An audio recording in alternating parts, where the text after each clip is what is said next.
Presidente Federica, una giornata storica, d'accordo con anche lei?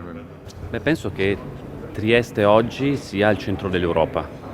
Con i passaggi che sono stati oggi, io devo dire, i due presidenti che sono tenuti per mano di fronte alla foiba di Basovizza, penso che sia un riconoscimento rispetto ai drammi che questo confine ha vissuto, rispetto ai tanti italiani che hanno avuto sofferenze e purtroppo tante persone negavano.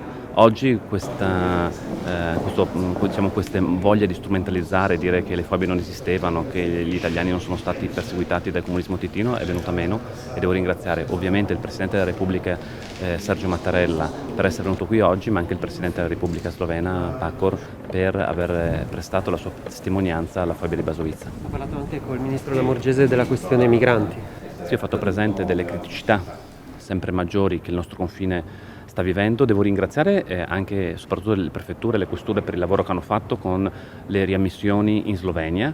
Adesso stanno utilizzando questa nuova tattica di portare direttamente nei centri abitati lontani dal confine gli immigrati irregolari, e quindi bisogna intervenire, perché se li prendiamo appunto nel valico vengono fatti riammettere in Slovenia, e questo è un passaggio importante che prima non c'era.